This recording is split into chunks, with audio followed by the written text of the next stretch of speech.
Good afternoon, everybody. My name is David Bart. I'm Head of Innovation at the Society of Chemical Industry, and it is my great pleasure to welcome you to the first of 3 lectures on the subject of a renewable carbon economy. In later meetings, we will be talking about how you measure progress towards it and how you work with governments and between companies to get there, but I'll have a little tag at that after Michael's talk. Have the next slide, please. So we operate a Q&A system. If you go to the Q&A at the bottom and if you put your questions in, somebody's already got something in there. Yes, it's Al saying hi. If you have a question, you put it in there, and if it's relevant to the actual section that Michael's in, he has said he might dive in there and answer questions as he goes, but if not, we'll wait till the end and we'll have a nice discussion then. Although he has to go at 5 o'clock our time to a party, as I understand it, so I'm deeply envious. But you can't talk to him and things like that. So next slide, please. This is me. I've been around for a long time. I really am committed to sustainability in the chemicals and materials industry. But tonight you want to hear about the next slide, please. For the last 15 years, but actually long before that, I have been aware of the Nova Institute and what Michael was doing. He's a bit of a titan among the renewability field. And when we started working at the SCI with Unilever and some of the other companies about 5 or 6 years ago, they kept checking the Nova Institute and such. And we followed what Michael was doing. And then it was my great pleasure a couple of years ago to be on the same panel as him and talk to a meeting in Warsaw. And not only is he incredibly learned and experienced, he's also one of the nicest blokes I've met on the conference circuit. So it is with great pleasure I hand over this evening to Michael Carus, co-CEO of the Nova Institute, and very much a driving force between the whole idea of a renewable carbon economy. Michael. Yeah, many thanks for the kind introduction and welcome to all participants. Okay, yeah, today I have now 40 minutes to bring you some light in the defossilization and renewable carbon economy and concept, strategy, and initiative. And as David said in the beginning, if you have some questions directly fitting to some of the slides, you can put them in the Q&A, and I will some of them address directly and the others in the discussion later. So my name is Michael Carus. I'm physicist and founder and CEO of Nova Institute and executive manager of the Renewable Carbon Initiative. And I will present both organizations in the next slide that you know where I'm coming from. By the way, the party David mentioned in Cologne, we have now 6 days carnival, 6 days, and it starts tonight. And that's the reason why I have to go there. It's a fantastic time in Cologne. Yeah, Nova Institute was founded in 1994, so more than 30 years ago, with 6 scientists in the beginning. Now we have 50 scientists, and our mission is to support companies on the smart transition to renewable carbon. This mainly in the chemical and derived material industry. So that means chemicals, polymer, plastics, but also detergents and body care products. So the whole range what is coming through the chemical processing line. On the right-hand side, you see this renewable carbon logo, and you see already that we have 3 renewable carbon sources. I will later give a definition. It's bio-based, CO2-based, and recycling. And I will go deeper in this later. Nova Institute offering services about technology scouting, market research. If you're going to new markets, it's not easy to get any statistic data on this market. So we are specialized on new emerging markets. Sustainability, we have a big team, 7 people making life cycle assessments and other assessments in the range of sustainability. Communication, yeah, you can do fantastic things, but without the right communication, you can fail, especially if you're using food crops, for example, which is finally no issue to do it in the right way. But then we have to be really prepared if you go to the market. Economy, clear, and policy. So we are very close to the policy in Brussels. We have contact to about 100 people in the DGs, DG Energy, DG Move, DG Environment, DG Grow, DG Klima, DG Agri, and DG RTD, so that we try to understand the policy in Brussels and also to influence the policy in Brussels in a positive way. We're working for a wide range of companies. Interesting here, the picture is for us mainly the left-hand side. You will see a lot of brand names from Adidas to automotive companies. And for 5 years ago, this was almost empty. But meanwhile, the brands are often the driver of this transformation to renewable carbon, as long as the policy framework is not so well in place. And so this company is asking themselves how we can go away from fossil carbon. One term is today also fossil-free plastics. So the companies have decided, yes, you have to stay with plastics, no alternative, but we want to be independent from fossil carbon. So this is a big move. And on the second page here, we see chemical companies. So there are most of our clients are from the chemical sector because we need the chemical sector for the transformation. So the downstream companies are depending that the chemical industry offering intermediates or products which are defossilized without fossil carbon. And so this is the crucial point in the value chain to bring the chemical industry to use other carbon sources and offering them downstreams. To bring light in this sector, we have published a lot of market reports. I will show you some results in this presentation. Just a quick overview here on alternative naphtha. So naphtha is normally made from crude oil, but today we can also get naphtha on the market from used cooking oil, from CO2, from chemical recycling. So the naphtha market is developing. Then the report on China. We see that China is in the bio-based and recycling, meanwhile, too, and CO2 utilization, the leading country in the world. And this report giving more details what the Chinese are doing, because normally from this Communist Party, they're telling a lot what they're doing, but we're getting only a very small part translated. So our job was here with a Chinese colleague to bring really deep knowledge on the Chinese market. We quote on bio-based building blocks and polymers. I show some details on chemical recycling, on CCU, on PHA, and so on. Another service here, this news system. This is the biggest news system in the world on our topic here.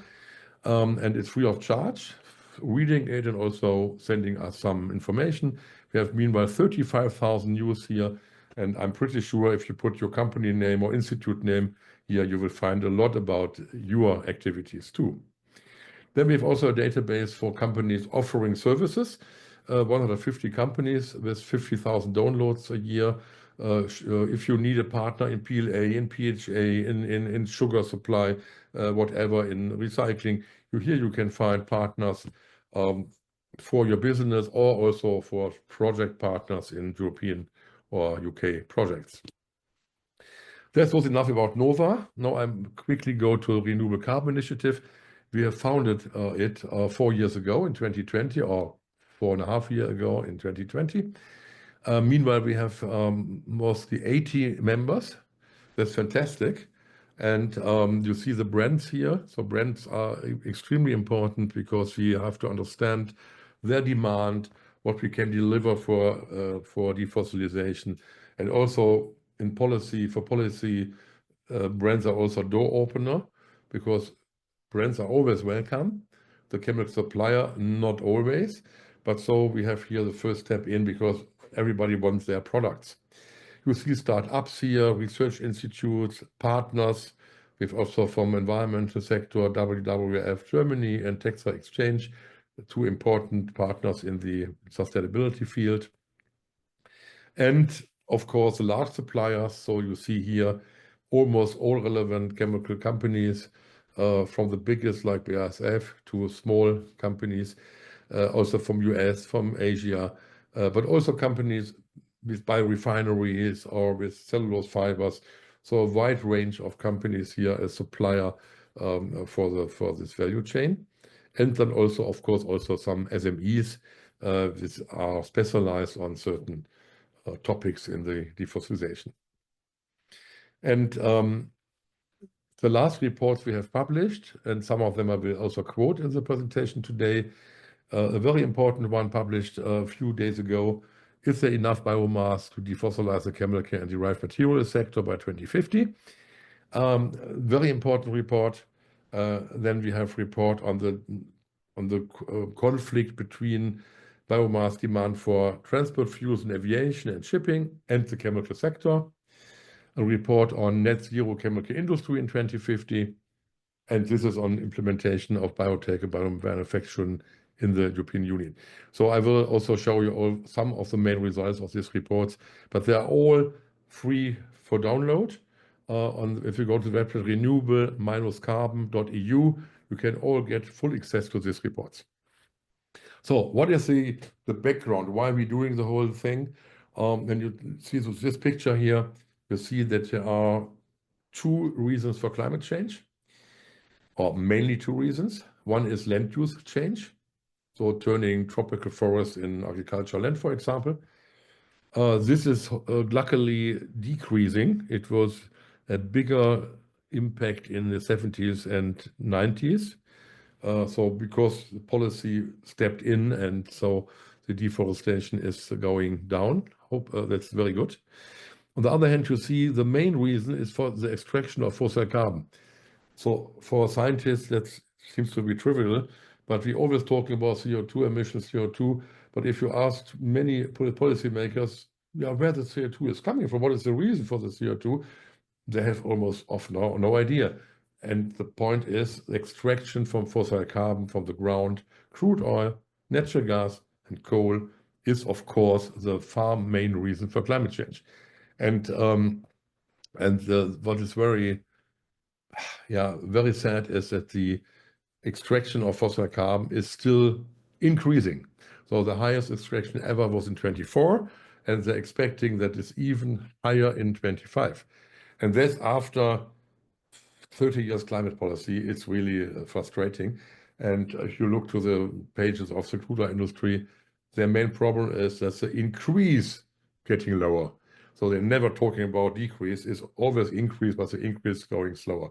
So this has to be changed in the future, otherwise we have no chance to tackle climate change. And normally we talk about energy.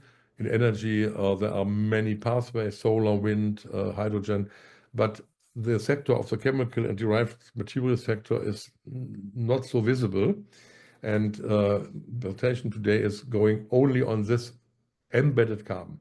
And what does it mean? You see here some of the very important building blocks of the chemical industry today, but we could add another 20. It's almost the same principle.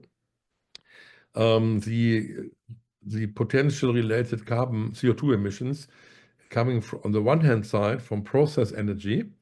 This is the white part. And the other part is the embedded carbon in the molecules you can't substitute. So the white part you can bring to zero if you switch to renewable energy. But the blue part here, 2/3, this is in the molecules. You can't change it. You can't replace the carbon in propylene by another molecule. You have only the choice to use another carbon source. And this is also the reason why we introduced in the discussion 5 years ago the term defossilization. If you go back in Google in 5 years ago, no hits on defossilization, 0. If you go now to Google, you see 100,000 million hits. So we really was able to bring this term in the discussion. And it is so important to have the right terms, to have the right thinking, to have the right policy, to have the right strategies. Because if you think in defossilization, complete new ideas coming up. And so I think this was one of my biggest things in my life, introduce this word defossilization. And renewable carbon also, but defossilization is even working stronger in policy meanwhile. And here's the concept. The first, I told already, 70% coming from additional fossil carbon from the ground. There are also some greenhouse gas emissions without carbon. So it's not 90%, but 70% is of course the biggest number. Decarbonization through renewable energy is a good strategy for the energy sector. Yeah, we can accept aviation and container ships, everything else we can run with hydrogen or electricity. But in the chemical sector, it's a different situation. There we have some embedded carbon. It can't be decarbonized. It can't be only defossilized. And that means that we still work with carbon, but it's renewable carbon coming from biomass, CO2 utilization, and recycling. And the definition, and this definition is meanwhile also it was never published in a scientific magazine. If you ask the artificial intelligence about renewable carbon, this definition is coming. That's I'm very happy about it. Renewable carbon entails all carbon sources that avoid or substitute the use of any additional fossil carbon from the ground or the geosphere.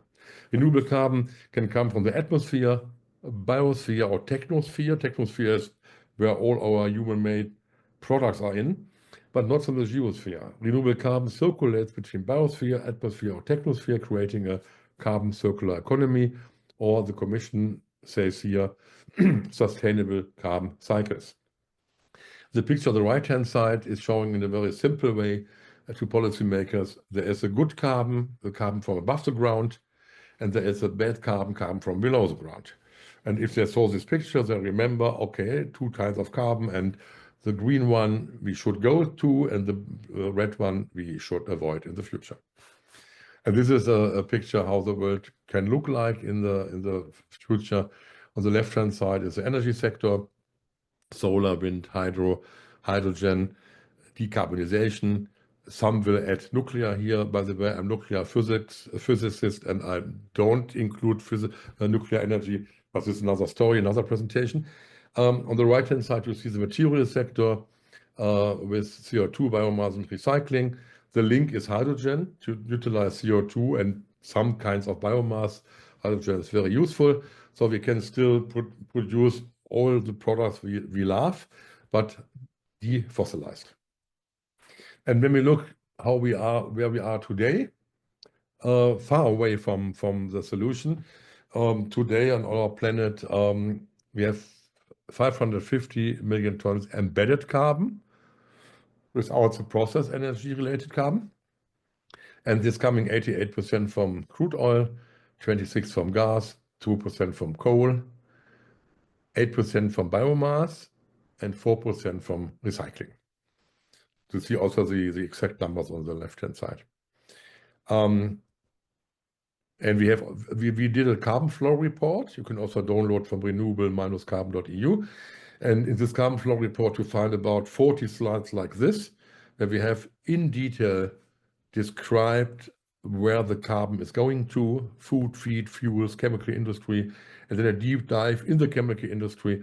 And here you see that the share of recycling, for example, is mainly in thermoplastics, and the bio-based is mainly in rubber, a little bit in man-made fibers, and also in solvents, additives, body care, and others. These are the sectors where bio-based are already relatively strong, in others, not yet. Yeah, I will not talk in detail here, but this is an example. If you really want to have carbon flow data, we did a big job here, financed from RCI with NOVA scientists. And this data also are the European Commission, they're using this data. We will make an update this year because we have meanwhile a lot of more information, but you find there a lot of details about carbon flows. When we look to the future, how the future will look like, we have analyzed, and this is one of the reports I showed at the beginning, you can also download, how will the chemical industry be in 2050, especially a net zero chemical industry in 2050. And this chemical industry net zero has, of course, to tackle the embedded carbon, because if you want to also to reduce the scope 3 emissions, I think that will be a topic in the next month's events, then you have to change the carbon source. Without with fossil carbon in your product, you can never really go down in scope 3 emissions. So that means this is all integrated here. And we have analyzed finally 15 studies with 24 scenarios. And in average, they say in the future, 22% will come from biomass, the carbon, 33 from CCU, 20 from recycling, and 24 will still be fossil combined with CCS, with carbon capture storage. On the right-hand side is the plastic average scenario. And here you see the same, almost the same in biomass and CCU. CCU a little bit less, a lot more in recycling. Plastics are easier to recycle than lubricants, detergents, all those things. And so the picture is very similar, only a bigger focus on recycling. And that makes sense, of course. And then I'll show you our famous slide. This is a scenario Nova and RCI made to a net zero chemical industry without any fossil carbon, embedded fossil carbon in 2050. From a scientific point of view, this is an explorative scenario based on plausible assumptions to explore the future. So that means when we go this way here, two things are here important to see. The one is the demand for embedded carbon will double. Yeah.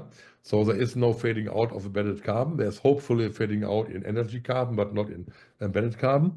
The main reason is this will mainly happen in Asia, mainly in Asia, also Africa, Australia, South America, not so much in Europe or US. So it will double. And you see our scenarios say 55% from recycling, 25 from CO2, and 20 from bio. And to explore the future means that we looked in our another report, is it realistic to have this 20% share here? I can tell you already, yes, this is possible, but not much more. So when we try with biomass to cover food, feed, energy, fuels, and chemical industry, we can't go up to 40, 50%. This is not possible. So biomass will play an important role, but not much more than 20%. What stands CCU for? CCU means carbon capture utilization. That means that if you have CO2 emissions, biogenic or fossil, you can capture them and you can utilize them. For example, if you combine CO2 with hydrogen, you can make methane, methanol, formic acid. And so you can start the whole chemistry. Methanol is a very important building block of the future. So I think it's good to go to those questions directly, that this participant can better follow the speech here. Okay, and then of course we have also studies whether the CO2-based 25% are reasonable, and the same for recycling. Recycling is mainly chemical recycling. If you stay with mechanical, then you can perhaps contribute 10%. But if you want to go bigger and also be an input for the chemical industry, you have to use chemical recycling. And this picture, Renewable Carbon Refinery, shows if we keep the existing infrastructure, this will not always happen. We will also have new pathways from ethanol, from methanol, electrochemistry. So there will be a lot of additional new pathways. But we have this in place. We have trillion investment in this infrastructure. And what this picture shows here, that the main building blocks, this dark blue, can be also produced from waste, biogenic and plastic. They can make from CO2 and they can make from biomass. So that means even if we have the same structure as the chemical industry, there are a lot of options to feed in other carbon sources than fossil to keep this system running. And here, when I talk about biomass supply, this is a big report. Normally the workshop of this report is 4 hours, so I have only 2 slides today. But the main message is very important. This is asking the question, can you cover this 20% I showed before? Can you cover this 20% biomass? And the result is in a moderate high-tech scenario, HT plus 10. That means 10% more yield compared to business as usual. In this scenario, we have enough biomass to deliver enough food and feed, energy and fuels and chemical sector. In moderate high-tech means that we're using precision farming, drones, artificial intelligence, some GMO, to be just more efficient and less risk for yields. And this is not the strong. We have much stronger high-tech scenarios, but we think most realistic is this moderate high-tech scenario, and that can deliver this 20%. If you want to go to 40%, for example, then we need high-tech plus 30. But this is a very radical high-tech scenario. It's possible in principle, but I'm not sure that humankind will go this way. So this is a very important result. So we can deliver. It was also seen in the picture here. This is also policymakers a very important point. The main feedstock are cereals and sugars. So first generation primary crops and oil crops. But there is enough there. So we have no compromise with food and feed. But this is all shown in detail in the report. But the chemical industry, if they would only rely on second generation feedstock, there is not enough there. This is mainly absorbed by the aviation fuel industry. Yeah, here's a deeper look in the picture, and you'll see this is the same data for the high-tech 10 scenario. You see that this share from vegetable oils, sugars, and cereals going to the chemical sector is relatively small. And of course, we're also using byproducts, side streams, wood, of course. But I can only show you a few slides here. This is another example how it can work in the future. Still for the standard building blocks. I could also show you many slides with new building blocks. But here the example is, and this is important because most of our requests from industry for renewable carbon is on ethylene, propylene, butadiene. And this picture here shows that we can go from fossil, from oil and fats, from waste, from sugar and starch, and also from CO2 over different pathways to this building blocks. And of course, we have to add for the clients and economic data, lifestyle, footprint data, but I'm not allowed to share it with you here. This is under NDA, but just to give you an impression what is all possible today. Coming now a little bit to the different sectors, so biomass, CO2, and recycling, what they can deliver. This is a picture of bio-based polymers. So we have a lot of polymers on the market worldwide and a lot of applications. These are all applications made by bio-based polymers. When you have a deeper look, we have today 17 commercially available bio-based polymers on the market. We can make a difference between dedicated. These are new polymers, or not always new, but the polymers which were never made from fossil, or completely new polymers. The only old one here is cellulose acetate. That's an older one, but this was always made from cellulose. Then we have drop-ins, two kinds of drop-ins. Drop-in means that you make the same intermediates or polymers here like the fossil system. But the drop-ins, you start very early, for example, with alternative naphtha. So the full process chain is the same, but to feed in natural, for example, biomethane instead of natural gas, or use cooking oil naphtha instead of crude oil naphtha. The smart drop-ins also lead to the same polymers at the end, but they have a complete other pathway. Yeah? If you see epoxy resins, they can produce from glycerol and not from cracker. So they are the same but different pathways. And if you make a life cycle assessment, you see also a lot of difference between drop-ins and smart drop-ins. This is a total picture. We have a worldwide market research team with I think, meanwhile, 8 or 10 experts all over the world, also in China, Asia, US, everywhere. And we're collecting the whole year new data on investment in bio-based polymers. And as you see here are the 17. Some have already a relatively good share, other are small, other have a big increase in the future. The compounded annual growth rate is 17% per year. Yeah? the annual, yeah, of course, per year. This is compared to the crude oil polymers much higher. So the crude oil polymers have a growth rate 3 to 4, and here we have 17. So that means the share, today the share is 1%, it will go up to 2, 3, 4. So this is really a success story. Yeah, success story, but it's not happening in Europe. I'll show you in the next slide. This is a picture showing that this bio-based polymers are not, many of them are not fully bio-based. And you see the gray lines that's showing for cellulose acetate, for example. This is partly bio-based, partly fossil-based. PLA is only bio-based. So here you see also details on the combination. So we're counting in line with European standards, also bio-based polymers, if they're only partly derived from biomass. This is the standard existing in CEN. If you look to the countries where it's happening, and we see the update of this picture will come in the few, and it is already the updated version, the new version.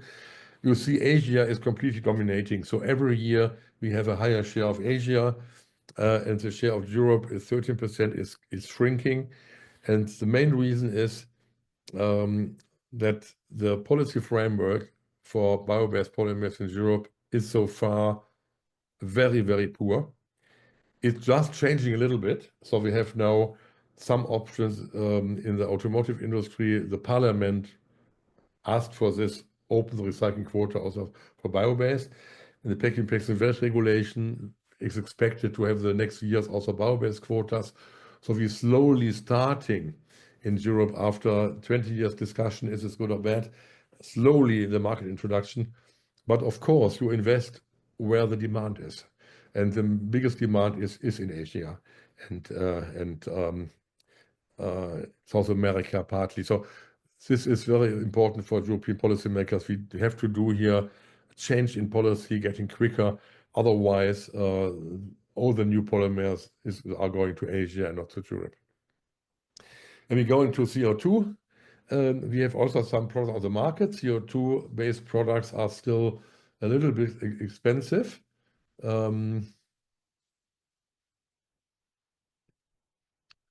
Here's a question of price. Yeah, just a comment to this question to the feedstock, biomass feedstock and price development.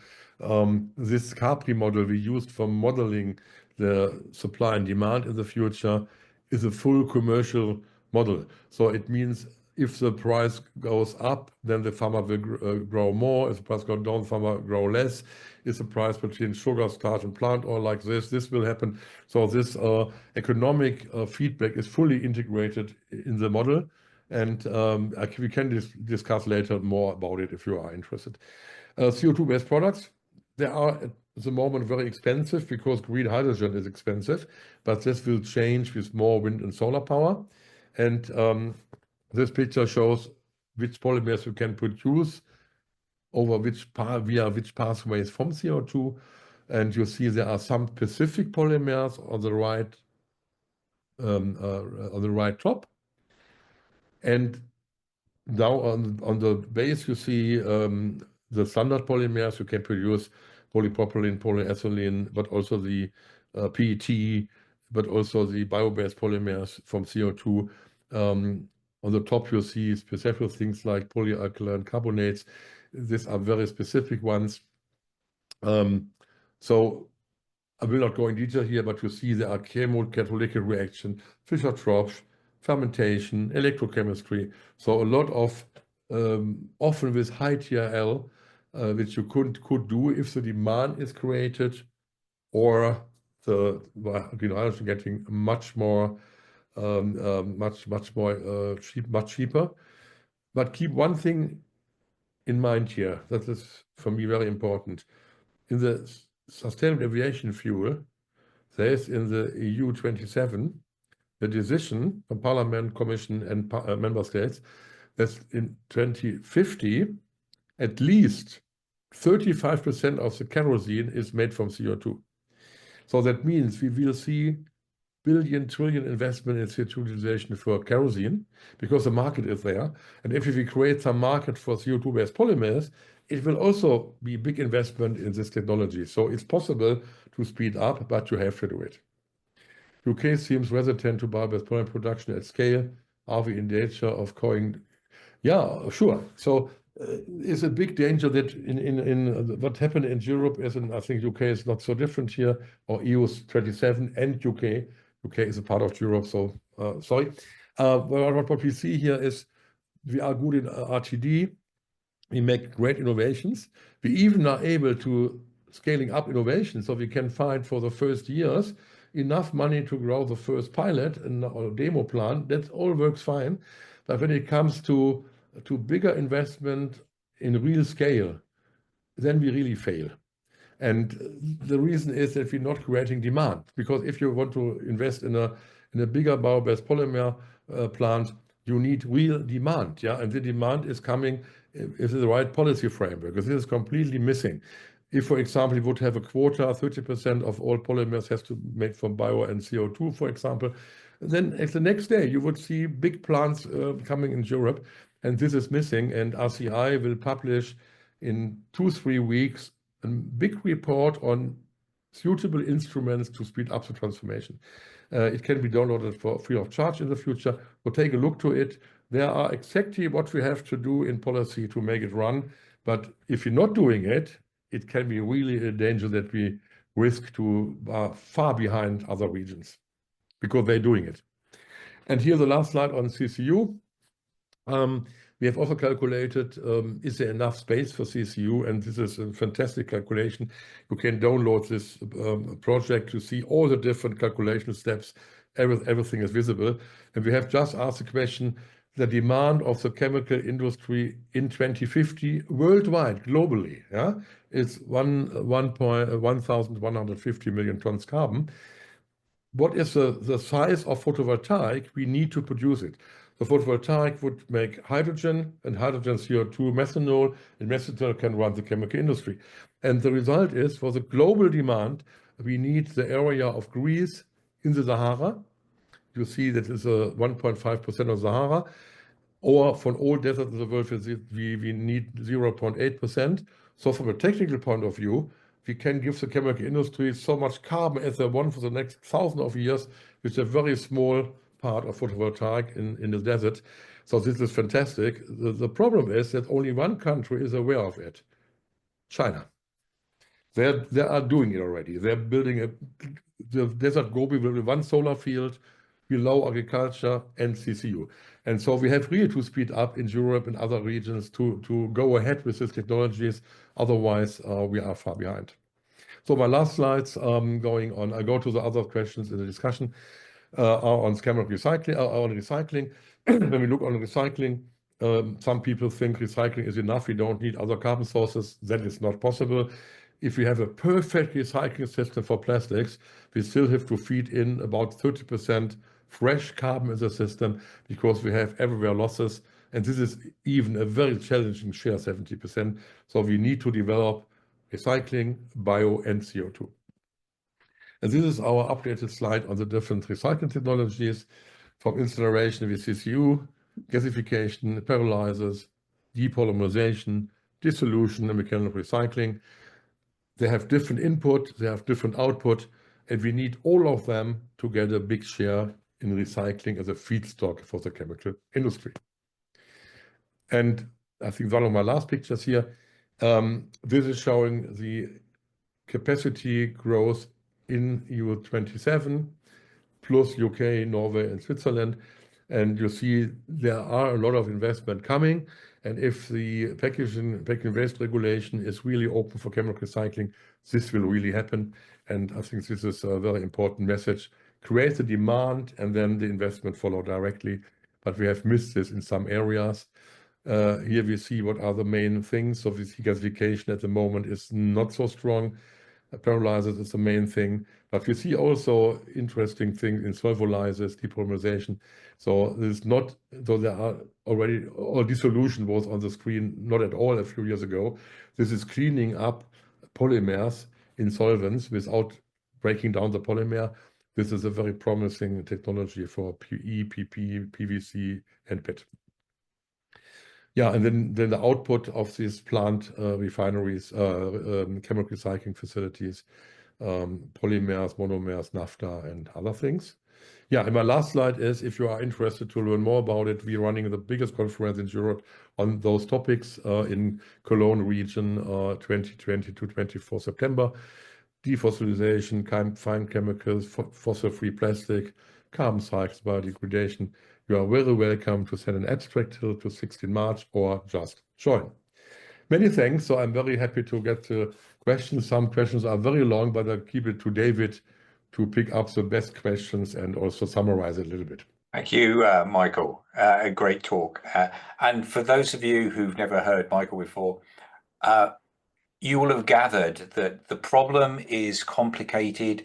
The way we've been addressing it over the last 150 years is complicated, and he makes the approach accessible to understand. It's still going to be complicated to deliver, but it's a really important thing to do. I'd like to start claim that the chair's privilege by asking the first question, Michael. You talked about building a market and then getting the investment, and you rightly pointed out that in sustainable aviation fuel, they've got government-funded markets. Now, basically, if you do the calculations, as far as I can work out, the size of the whole aviation fuel business is about half that of the chemicals industry that you're talking about. They're both going to grow, but I mean, what can we do to get people to understand that the chairs they're sitting on are probably as important as the planes they're flying in, that all the polymers and materials used in healthcare, in having a life, are worth having, because that's how you get that market, isn't it? Do you think we're ever going to find a way, or do you think governments will have to be involved in that process of changing the production to meet the undoubted market need? Yeah, that's a very good point. And this term defossilization is already one step in this direction to make aware what we're talking about. But I have the slide not in my presentation today, but when we go to policymakers in London or in Paris or Berlin or Brussels, on high level, they have the mindset like normal people, so they think the world is better without chemistry. Yeah, and then we have 5 slides to show them that it's not really the case. In one slide, we're showing all the different applications, and they say, Michael, batteries are also made from the chemical industry. Yes. Then I ask them, do you use shampoo? Yeah, but only from organic shops. I say, do you know that who is making this? And mostly the organic shop shampoo are made from the big chemical guys. And we have such examples. And after a while, they say, okay, Michael, you have convinced us we need chemical industry in Europe, but we have to do it every time again, because of this high level, the knowledge about chemistry and those that sitting on chemistry is not well distributed, and so it's an ongoing training process with policymakers. And this is also one of the reasons the energy sector is really sexy. So if you give the people energy for heating, for moving, they love you. But if policymakers help the chemical industry, they're getting no additional votes. So it's really a problem how chemical industry is recognized. And that's the reason I also said at the beginning, it's so important to have brands on board, because they understand the brands, and the brands are the good guys, and they also use carbon, of course. But this is really a challenge. Every day we go to policymakers is always a challenge, yes. Okay, so we have a question from Thomas Farmer, who says, great talk as always, Michael, because he's obviously seen you before. He's asking about what's going on with the rare earths and precious metals. It's, of course, occasioned by the Ukrainian thing. But he's basically saying, are there going to be enough of the right sort of metals for generation of sufficient green hydrogen? Is that built into your models and things like that? It's, good question, because as you said, China's owned so many markets these days by acting quickly. Is this going to be one we're going to be caught out on again? This is not in the model, and of course, in another project we should calculate it. On the other hand, I'm also pretty sure that for many problems there are different solutions, and so I think if there is a demand, we see normally that a lot of research going on, and in many cases we can also replace some of the rare earths or precious metals. There's also often the question, do we have enough copper for electricity grids? And then I see that some companies are already working on electricity conducting polymers. So there are so many solutions there. I'm not sure that we're really running out with some basic materials, but we should keep an eye on it. I fully agree, but this is not really modeled in our calculation. Yeah. Yeah, no, I think if I remember my sort of degree level chemistry, there's more than enough of every element, with I think the possible exception of astatine, which lasts 25 minutes or something. But the problem is the cost of getting it out of the ground, because it's mostly there as ores and you have to reduce it and things like that. Okay, we have a question from Norman Keane. Is using biomass to feed existing facilities, the crackers and refineries and things, better than developing new facilities, making new intermediates such as levulinic acid? Yeah, it's also a very important question. It's if you look to the efficiency, it's of course much better to make new pathways for the chemical industry, because biomass, for example, has a lot of oxygen. Fossil fuels have no oxygen, and when you if you use the biomass in a way like the fossil system, you're losing the oxygen, because the oxygen has to be away. If you have naphtha, there is no oxygen left. So using only a part of the biomass. You can also see it if you compare PLA with polypropylene, for example, and you see how much sugar or what area you need to make 1 kilogram PLA or 1 kilogram PP, and you see you need much more area for PP because of no oxygen utilization. So finally, it's much better to have specific pathways for ethanol, for methanol, for all kind of biomass fermentation or sugars, that in long run is much more clever. But on the other hand, we have billion investment in the existing chemical structure. And so we have not the budget, the time to make a complete new chemical system. So I think both will run parallel. On the one hand side, we will feed the conventional chemical industry with other feedstock, and parallel we will develop new pathways. And you see this already happening very well, the fine chemical sector, what Thomas Farmer is also working in, where you see that in body care, detergents, a lot of new bio-based molecules far away from the standard chemistry are developed and working very well. So both will develop. But if you ask me what is stronger in 2050, nobody knows. You can make different models. In Cefic, for example, made a model where almost everything is the same in 2050, only other feedstocks. I don't believe it. I think especially for high value specific chemicals, we will see a lot of new pathways in the near future. Okay, so we have another question from John Conti Ramsden. John, currently bio and CCU based materials are at least 50 to 100% more expensive than petrochem equivalents. Yeah, he's right. Your evidence shows that it's okay for niche applications. What's your view on the mass adoption over the next 10 to 15 years? And it kind of circles back to the market price question you were posing earlier. Yeah, no, the price level is not so clear. For example, one example is epoxy resin. Epoxy resin made from glycerol are cheaper than the fossil epoxies, but they will never tell you, and they will never. If you buy epoxy resin today, it could be that it's bio-based, but they don't label it. If they label it, they make it more expensive, because then you are ready to pay more. So there are some examples we are not even more expensive today. In other examples, if PHAs are 4 to 8 times more expensive. So it's really depending on the pathway. But when it comes to CO2 utilization, we should are a little bit more visionary. If we have a high share of solar and wind in the grid, and it's getting higher and higher every year, then electricity prices are sometimes some hours, days, and weeks extremely low. And it's very important that these citizens and the companies have access to the real electricity costs. You see this in Finland, for example. In Finland, the people see in an app, it's 5 cents, it's 50 cents. And if the price is lower, 4 or 5 cents, they say, oh, wind is blowing. So then every Finn knows today, if wind blows, electricity price is low. And so we will have in the future a lot of periods where the energy is extremely cheap, and then we can make very cheap hydrogen. What we have to develop is a flexibility in the system, that some plants running 10 hours and stop 4 hours. So we need a new flexibility in the production. But when we utilize the cheap solar and wind energy, then we are not more expensive. So the cutting line is about 3-4 cents. If you are 3-4 cents electricity, you can already today compete with the fossil system. Today, the 3-4 cents you have in the Sahara, for example, with new solar plants, but this will happen more and more in other countries too. So I'm not so pessimistic here. We need really some nice calculations how we're speeding up renewables in the next 10, 20, 30 years. And or give one last example to that. If the wind goes very strong in Germany, the grid is not strong enough to take the wind power.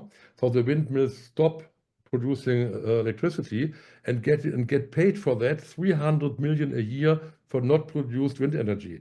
I would love to use this 300 million to build a hydrogen system and use this energy and not stop and pay for nothing. So we have a lot of opportunities. And if you keep this in mind, we can beat the price of fossils, even the fossils not covering the external costs. And many people don't know it, the chemical industry worldwide pays no taxes on fossil carbon, in contrast to the energy sector. So a lot to keep in mind to compare costs. Yeah, excellent. So from Hayden Jones, we have, how does the nitrogen cycle fit into this? There's been some touting of ammonia as an energy carrier, sort of easily available hydrogen sort of thing. How does this fit into the whole chemical side of things? Because obviously, the Haber process was a really key part of building up the chemical industry in the first place. Yeah, ammonia is getting strong in container ships. The Japanese government has decided to run container ships with more and more with ammonia. We think methanol is here a quicker solution because you can take the same engines. If you go to ammonia or to hydrogen, you need a complete new infrastructure, new engines, new pipelines, new storage systems. So this is again a question of how we speed up and are we ready to invest billions in the infrastructure. But especially in the marine system, I think ammonia will have their place in the future.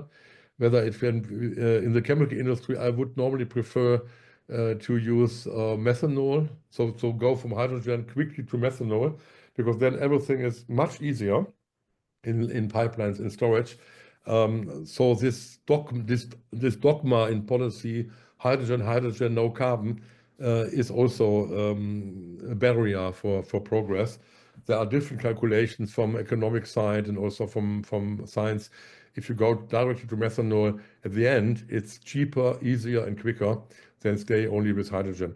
But this is also a big discussion, not easy to find quickly the right solution.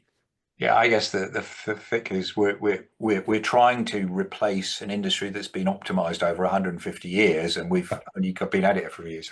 I've left the long question, as it were, as you described it, to last, because I think it's the most open and it's David Osborne, who's asking, basically, as I understand it, is that photosynthesis is a wonderful process, and if we put more effort into understanding that, could there be a synthetic analog which used all the aspects of photosynthesis to enable us to fix carbon dioxide from the atmosphere more effectively? Because I mean, it took a long time to go down from the carbon dioxide levels in the Mesozoic period to what we call pre-industrial now. Do you think there's science coming down the pipe? I mean, you moved away from talking about nuclear earlier for good reasons, but I mean, do you think there's science coming that will really make some of these processes and make your purple bit on this graph behind you sort of easier to achieve? The natural photosynthesis is so far away from the efficiency. So if you compare it, even today, the efficiency PV, hydrogen, CO2, and methanol, compared with a biological system, the efficiency is something times 40 different. So it's really a big range. If we improve CCU, it could be a factor from times 50. So we need then 50 times more space using biological systems. Of course, we can improve it. We can improve. There are the Bill Gates Foundation is working on that to improve photosynthesis by times 2 or 3. But then it's still times 10 or 20 difference. So I think the chemical catalytic systems are here in favor. But of course, we need all solutions. We have also, when we look to commercial CO2 utilization, there's a company, Lanzatech, they're using bacteria to utilize CO2 to make ethanol from it. This is on commercial level in China and in Belgium, in Antwerp. And so, of course, we have different solutions, and it should also be parallel developed. But often I hear from the biotech experts, yeah, biotech is everything. We don't like chemical catalysts. But I think the chemical catalysts also have such improvement in efficiency. And if we suit to industrial reality, then we see they're doing one step with bio, one step with chemical catalyst, one step electrochemistry. So we need from all the different development the best path in combination to be finally competitive. But of course, we are in the middle of the development, and the fastest thing to get more development is creating demand. We saw this so easily in the fuel sector. It works so well, and we see it now in the SAF sector. So as soon as we're creating demand here, we will see an explosion of new solutions, and nobody can tell today what is the best one.